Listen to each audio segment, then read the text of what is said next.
Hi, boys and girls. Our book for today is The Cool Bean, and this is written by Jory, John, and illustrated by Pete Oswald. And this is another Vox book that we got from the Cedar Woolley Library. So this is a book that will read the words to you if you need that. The Cool Bean. Watch out! Here come the cool beans. The cool beans.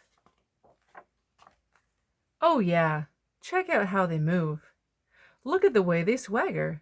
Notice their sunglasses? Yow. The cool beans are known all over school, from house to house, across town, beyond county lines. In the olden days, last year, when we were all one big pot of beans, we were a mixed bag, but somehow it worked. Yep, those were the good old days. And then we stopped seeing each other as much. That's just how it is sometimes. You spend less time together, even though you're not totally sure why. I watched as the beans I knew so well, the beans from my own pod, became the cool beans. Oh, they were so cool. One of them could play the guitar. Cool. One of them could draw the best superheroes. Cool. One of them could jump higher than any bean I'd ever known. Cool. Me? Well, I mostly stayed the same. Sure, I made some small changes. I wore sunglasses. Too big. I slicked my hair back. Too slick. I strutted around. Ow. I swaggered. Oof. I was still picked last for everything. My clothes never seemed to fit. I snorted when I laughed. I walked into stuff. I was an uncool bean, for sure.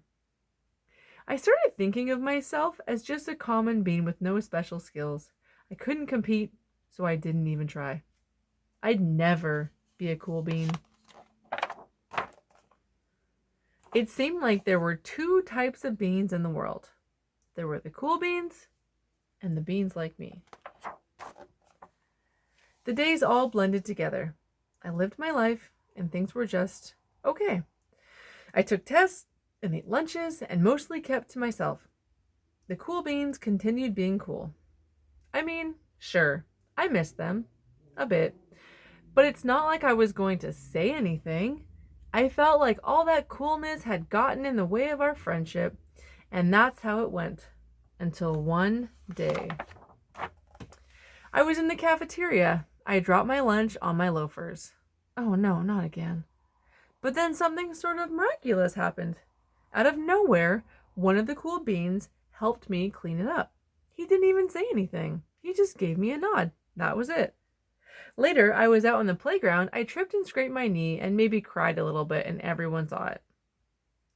Another one of the cool beans came to my side, and without a word, he dusted me off. That afternoon, I was sitting in class. I wasn't really paying attention.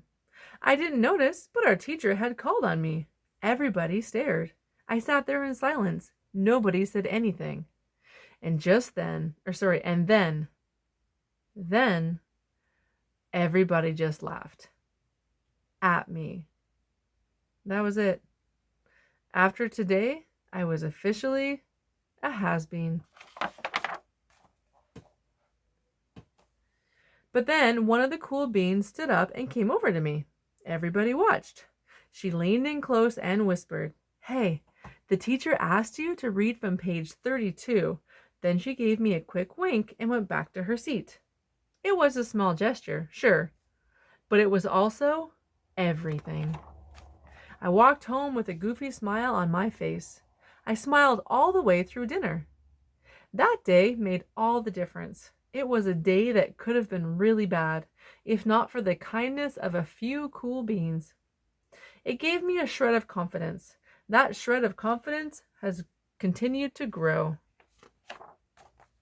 Somebody had my back. Or a few somebodies. After that, I started hanging out with the cool beans again. How have you been? Get it? How have you been? Not all the time, but sometimes. At lunch, after school, even on the weekends. Through all of this, I realized that it's not about how you look or any of that other silly stuff. It's about a wink or a nod or a smile at just the right moment. It's about dusting somebody off, helping them up again, and pointing them in the right direction. Now that's cool. You need a hand? Yes, please. Wow, what a great book. I love that ending.